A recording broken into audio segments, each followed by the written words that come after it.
Welcome back to T24 podcast by Bunmi Odulaja, which caters for every aspect of your life, either if you're single or you're in a relationship which you're hoping that will lead to marriage. And even if you're married, there's something for everyone.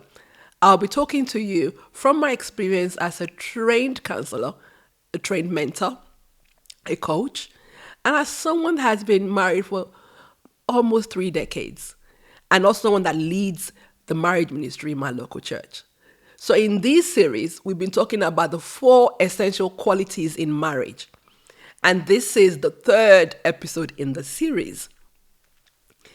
In episode 1, we discussed purpose and partnership. Purpose was defined as the reason for which something is done or created, or for which something exists. Partnership is the relationship between 2 people to work on a common goal or purpose. We also discussed why these are essential for a healthy and successful marriage. In this last episode, we looked at where you move from argument to alignment.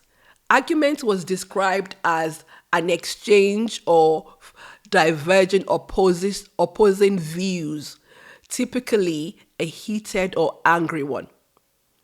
It was also defined as a quarrel, a fight, a difference of opinion, a disagreement, or a dispute. On the other hand, alignment was defined as a position of agreement or alliance.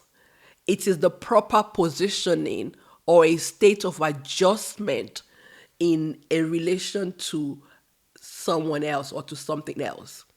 We then discussed the 3 main sources of arguments in marriage by a particular research that we looked at.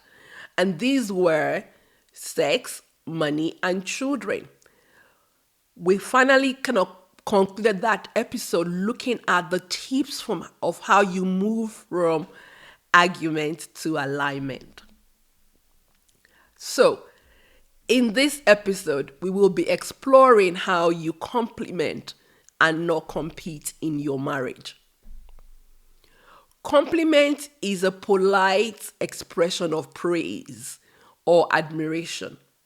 Honeycombed words, pat on the back, or accolades.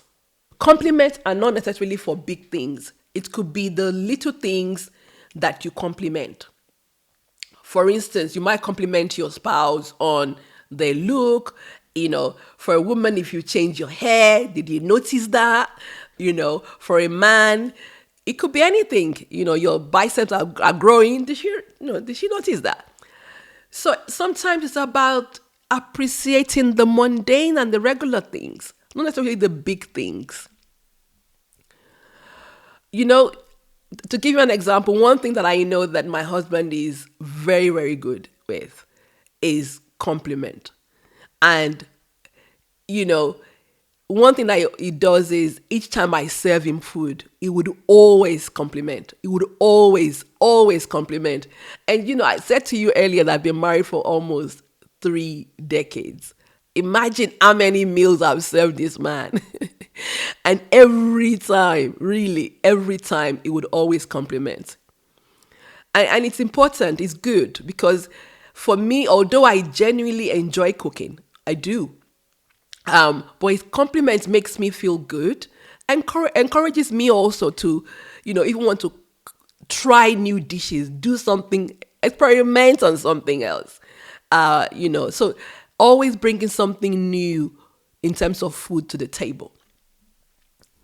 For most people, when we are praised or given a pat on the back, it makes us want to do more, want to do better by that person. Especially if your love language is words of affirmation. From my study, I found that when you give genuine compliments, there are a few things that happens. it turns the attention away from you to the other person. And that makes you humble because the focus is on that other person, not on yourself. Giving genuine compliments also helps to reduce conflict and it strengthens the relationship. Think about it. How can you be how can you be fighting someone who is, heaping praises on you and who is telling you how much they appreciate you, right? Those random acts of kindness makes a big difference in marriage, massive difference in marriage.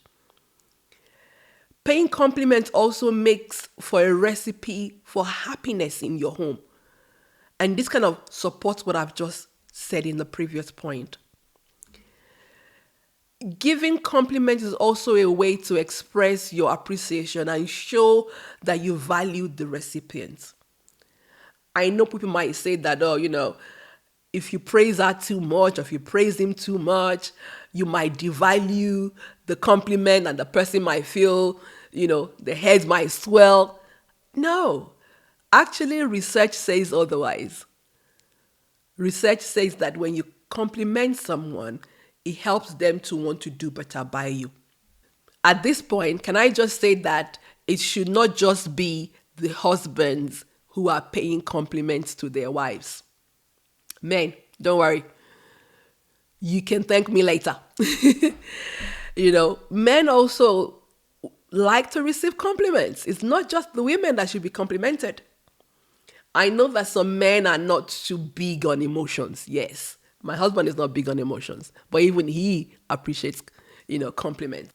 Even for someone that's not big on compliments, when you continually pay them compliments, they begin to see themselves in a different light. I've seen examples of these in men that maybe were not in touch with their emotional sides. When their wife takes that time to really pay them compliments, they begin to receive it. And if you're such a person that shies away when compliments are being paid to you, you might want to take a moment to think about why you're not in a place where you can gracefully receive the compliment. Maybe there are reasons, maybe there are rooted reasons why you're not able to receive compliments. If you find yourself in that position, to jot down why you feel the way you feel.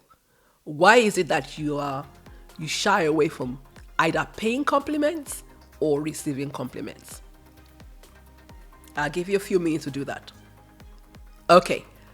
Now I want you to jot down your responses to these questions as we try and bring this to a close. When was the last time you gave a compliment to your spouse? Question 2.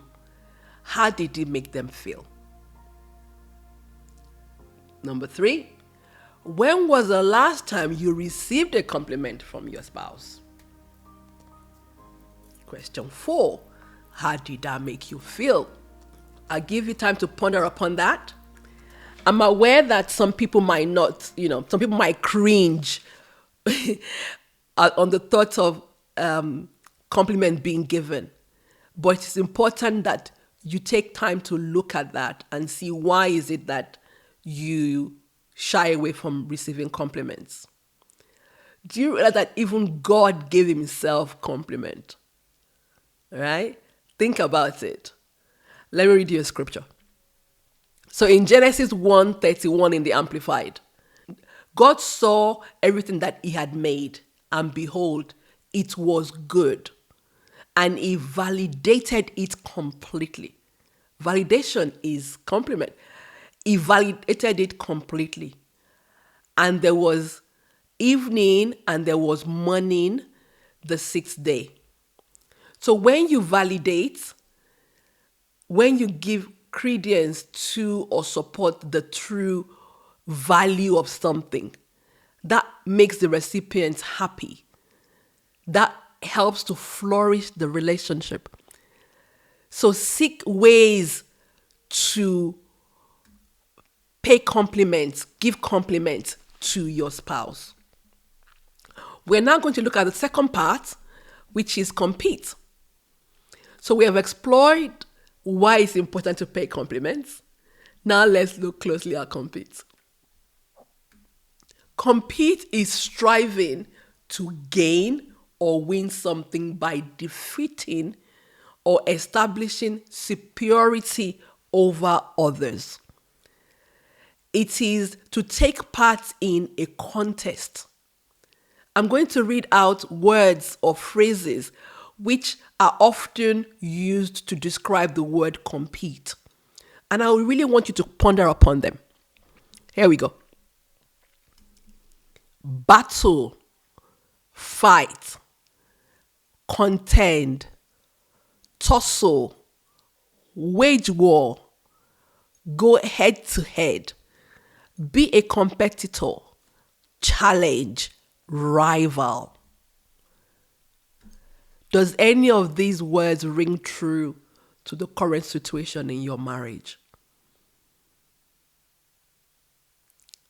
Question for you to ponder upon.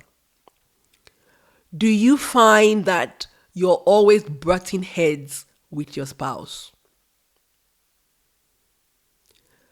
Does it feel like you're playing on the opposite side to your spouse? Questions for you to ponder upon. Let's move on. So, why do couples compete rather than complement each other? I hear you ask. There are a rafter of reasons, but I will focus on two today. One of the reasons why couples compete rather than complement each other is insecurity, really, and envy. If one of them feels insecure in themselves or in the relationship, it might result in them becoming resentful and feel, inadequate, especially if their spouse is flourishing. In these scenarios, you might hear the words such as, do you think what you did or what you have is a big deal? Yes, you did that, but I also did this. Competing spouse will find ways to boost their own success while belittling their spouse's achievements and puts the focus back on themselves. Remember that we covered earlier on that compliments put the focus on the other person, not on yourself. Lack of respect is another thing. If there is a genuine respect and appreciation for your spouse, you should be supporting their hopes, their dreams, their achievements, just as we discussed in the first episode on purpose and partnership. Here are some examples that you or your spouse are competing more than you are complimenting. You or your spouse are not genuinely happy when the other person has an accomplishment. You or your spouse are resentful if the other person does something better. You or your spouse are more interested in winning than compromising. You and your spouse make efforts to control the other person. I know some people might say that healthy competition is good. However, not only is competition harmful and unhealthy in a marriage, in some cases, it can also become abusive. If you're from the school of thought that healthy competition doesn't hurt anybody, allow me to share a couple of scriptures with you. Genesis 2:23 in the New American Standard Version. Then the man said, "At last, this is the bone of my bones and the flesh of my flesh. She shall be called woman, because she was taken out of man." Ephesians 5:29 says, "Indeed, no one ever hated his own body, but he nourishes and cherishes it as Christ does the church. Imagine your marriage as your body, the bones of your bones. Imagine the bones in your body fighting and competing with themselves. How do you think you'll be feeling right now? If any part of your body decides that they would rather be a different part or want to function differently, there will be trouble. The same goes for your marriage. You are partners, not rivals. Partners complement each other. Rivals compete with each other. For a healthy and successful marriage, you both should not be pursuing self-interest, gains, rather seeking what is best for the relationship. You should be seeking what you can do on a daily basis to make your spouse's life that little bit better. You should be thinking about ways to add value rather than to devalue your spouse. You should be an asset, not a liability to your spouse. What should you do when you see the indicators that you are competing rather than complementing? The first thing I'll say to you is pray about your feeling and your part in the situation. Seek support to address your source of insecurity and address the unresolved issues in your marriage. Have an honest conversation with your spouse. You will need to handle this with great care. You might, want to listen to my series on boundaries in marriage as a tip before you go into that. So, as we bring this episode to a close, we have been looking at moving from competing with your spouse to complementing your spouse. In the next episode, we'll be looking at affirmation rather than affliction. Again, if the content of this podcast has triggered you in any way, I would encourage you to please seek support from a trained counselor or a member of your church. Thank you for listening to T24 podcast by Bunmi Odulaja, and I will see you in the next episode. Thank you.